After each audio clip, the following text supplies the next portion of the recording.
আসসালামু আলাইকুম বন্ধুরা, আশা করি আপনারা সকলেই ভালো আছেন আর আপনারা দেখছেন ইসলামিক গল্পের আসর। আজকে আমরা বলতে চলেছি আল্লাহর দেওয়া সম্পদ দান না করার পরিণতি, যা শুনে আপনার মন ছুঁয়ে যাবে ইনশাআল্লাহ। তাই ভিডিওটি একেবারে শেষ পর্যন্ত দেখবেন। বিভিন্ন তাফসিরে উল্লেখ আছে, ইয়েমেন প্রদেশের কোনো একটি বাগানের মালিক ছিলেন একজন আল্লাহভীরু লোক। যেসব ফলমূল ফলত সেগুলোকে তিনি নির্দিষ্ট 3টি অংশে ভাগ করতেন। এক অংশ তিনি নিজের ঘরে নিয়ে যেতেন, আর এক অংশ গরিব মিসকিনকে দান করতেন এবং তৃতীয় অংশ পরের বার ফসলের খরচের জন্য রেখে দিতেন। তার ছিল 3 পুত্র। সেই 3 পুত্র ছিল পিতার স্বভাবের পুরো বিপরীত। সেই বৃদ্ধ লোকটির মৃত্যু হলে তার 3 পুত্র সেই বাগানের মালিক হলেন। তার 3 পুত্র বলল, আমাদের লোক সংখ্যা অনেক, আমাদের পরিবার পরিজনের তুলনায় বাগানের ফসল সম্পদ খুবই কম, সুতরাং গরিব মিসকিনকে আমাদের ফসলের একটি অংশ দান করা সম্ভব নয়। কিন্তু সেই বৃদ্ধের কোনো এক ছেলে এই সিদ্ধান্তের বিপরীত ছিল। সে গরিব মিসকিনের প্রতি ছিল সহানুভূতিশীল। তার কথায় অন্যান্যরা কান দিল না। তারা প্রতিজ্ঞা করল যে কাল সকালে আমরা ভিক্ষুকের দল আসার পূর্বেই মাঠের সব ফসল কেটে আনব। কিন্তু তারা এই শপথ বা প্রতিজ্ঞায় আল্লাহর ইচ্ছাকে সামিল করল না। অর্থাৎ তারা একথা বলল না যে আল্লাহ চাইলে আমরা আগামীকাল সকালবেলা যে ফসল কেটে আনব। এই ইনশাল্লাহ না বলা এবং গরিব মিসকিনকে না দেওয়ার ইচ্ছা প্রকাশের অপরাধে তাদের ঘুম থাকা অবস্থায় আল্লাহ তাআলা তাদের বাগানের ওপর গজব নাজিল করলেন।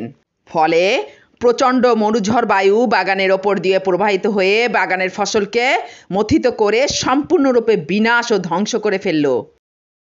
বাগানটি দেখলে মনে হবে যে মথিত হয়ে চর্বিত ফসলের ন্যায় হয়ে গেছে। অতঃপর অতি প্রত্যুষে তারা বলাবলি করতে লাগলো, তোমরা ফসল কাটতে চাইলে তাড়াতাড়ি বাগানে চলো। ভিক্ষুকের দল ভিড় জমানোর পূর্বে ফসল তুলে আনতে হবে। অতঃপর তারা পূর্ব সিদ্ধান্ত মাফিক তার দাম্ভিকতা ও অহংকারী মনে ফসল কাটার জন্য রওয়ানা হলো। আর পরস্পর চুপি চুপি বলাবলি করতে লাগলো, আজ যেন কোনো প্রকার ভিক্ষুকের দল ভিড় জমাতে না পারে।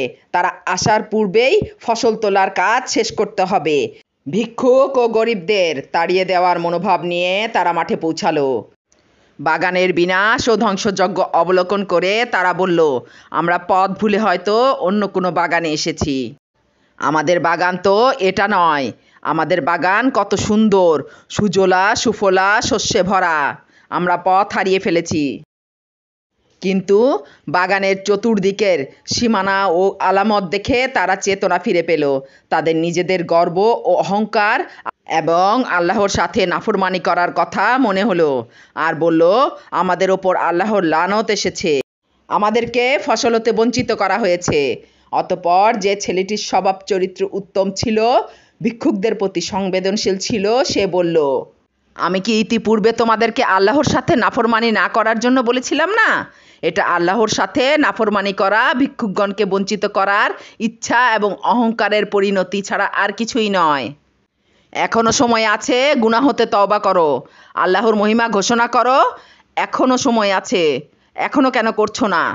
সর্বহারা হবার পর তাদের বিভ্রান্তির দশা কাটল। তারা মনে মনে তওবা করে আল্লাহর নিকট ক্ষমা প্রার্থনা করে বলল, হে আমাদের প্রতিপালক, আমরা আপনার মহিমা প্রকাশ করছি। আপনি মহাশক্তিধর, আপনি আমাদের ক্ষমা করুন। আমরা সীমা লঙ্ঘন করে ফেলেছি, ক্ষমা না করলে আমাদের আর কোনো উপায় নেই। অতঃপর তারা পরস্পর দোষারোপ করতে লাগলো। পরিশেষে নিজেদের ভাগ্য বিড়ম্বনার জন্য নিজেদেরকেই দোষী সাব্যস্ত করলো এবং বলল, এটা আল্লাহর সাথে বিদ্রোহমূলক আচরণের জন্যই হয়েছে। তারা খাস দিলে আল্লাহর নিকট তওবা করে আশা করল যে আল্লাহ মহান ও অতিশয় দয়ালু। সুতরাং আমরা আশা করতে পারি যে তিনি নিজ গুণে আমাদেরকে ক্ষমা করবেন। এই বাগানের পরিবর্তে উত্তম বাগান আমাদেরকে দান করবেন। আমরা আমাদের যাবতীয় সমস্যা তার নিকট অর্পণ করলাম এবং তার দিকেই মনোনিবেশ করলাম। তাফসিরগণ লিখেছেন, তাদের এই তওবার ফলে এবং নিজেদের যাবতীয় সমস্যা আল্লাহর নিকট সোপর্দ করার ফলে এবং সত্য দিনে ধারক হওয়ার কারণে আল্লাহ তাআলা এই বাগানের তুলনায় অনেক অনেক গুণ উত্তম ও সুজলা সুফলা শস্য ভরা বাগান দান করে অপূর্ব সম্পদশালী করেছিলেন। প্রিয় বন্ধুরা, কেমন লাগলো আমাদের এই গল্পটি তা কমেন্ট করে অবশ্যই জানাবেন। আর আপনারা ভালো থাকবেন, সুস্থ থাকবেন। আল্লাহ হাফেজ। আসসালামু আলাইকুম।